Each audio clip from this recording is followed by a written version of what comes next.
Kuriu logą. Pakol kas viskas, antra diena.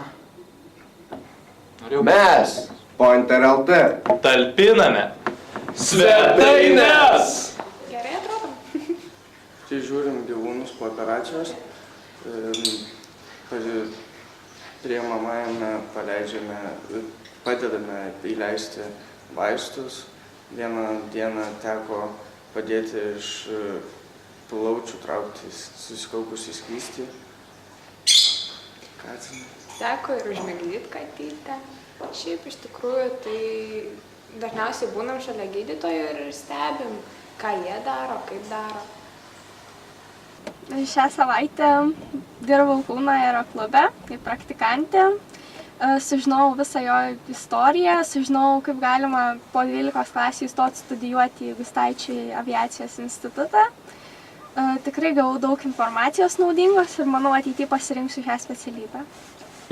Paspaudė šitą ir kalbėjai mikrofoną ar prisistatyk, kas tu tokia. Pirmin. Labą dieną, Eglė Dauvaraitė pradeda darbą. Nu va, dabar tavo šitas įrašas yra čia. Labą dieną, Eglė Dauvaraitė pradeda darbą. Ir Eglė Dauvaraitė bus įamžinta 20 dienų.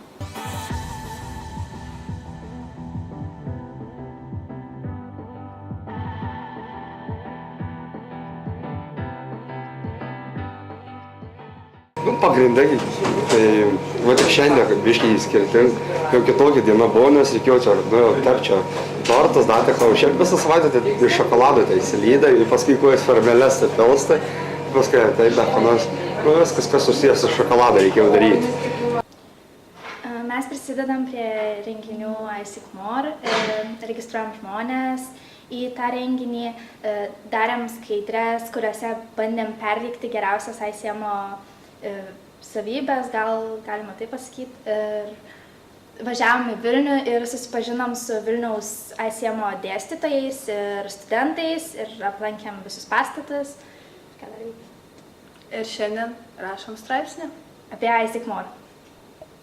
Tai sukūrėm YouTube kanalą, taip pat nešiojom skrajutes, kalbėjom su visokių galerijų ir kitų įstaigų vadovais, kad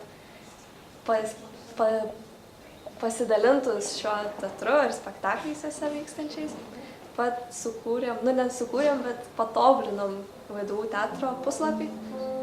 Ir dabar dar, kaip sakėt, organizuosim keletą renginių ateityje, tai penktadienį džiazo koncertas ir turėtų būti labai įdomu, labai laukiam.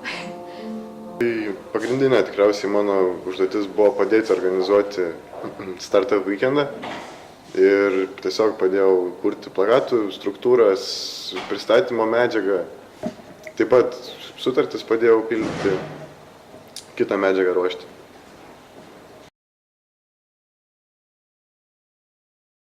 Tai vat, chebra, liaudiškai tariant, dirba, puikiai labai sekasi, pasiskirstė darbais, antra diena ir išryškėjo, kuris žmogus gali labiau technišką darbą atlikti, kuris žmogus labiau vizualiką. Tai vat, Jonas sėdė, jisai dirba prie vizualinių dalykų, prie logotipo, prie stilistikos.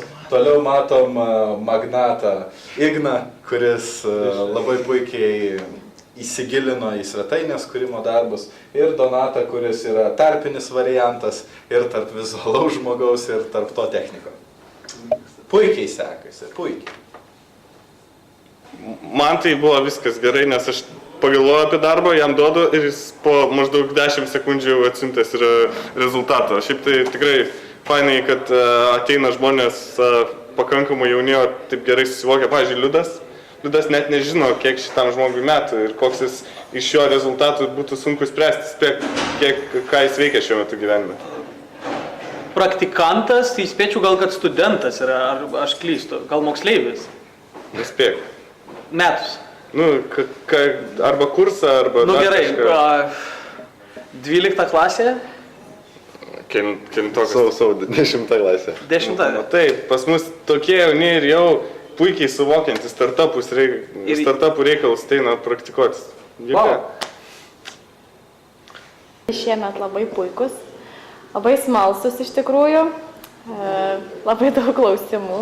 Šiaip ne tik apie pačią veterinariją, bet patiems labai įdomu ir apie patį tą suaugusių gyvenimą. Labai daug šitų klausimų. Kaip čia, kokios algos, ar gali veterinaras išgyventi iš tokio atlyginimo, kokį gauna dabar. Po to ar sunku mokytis yra, čia labai daug tokių dviejonių. Ir vienas iš mokinių pergyvena, kad anglų kalbos nemoka ir negalės dėl to įstoti į universitetą ir tapti veterinaru, bet stengiamės juos paraginti, kad reikia siekti savo tikslo visom 4 ir svarbu tik norėti ir viską pasieksit.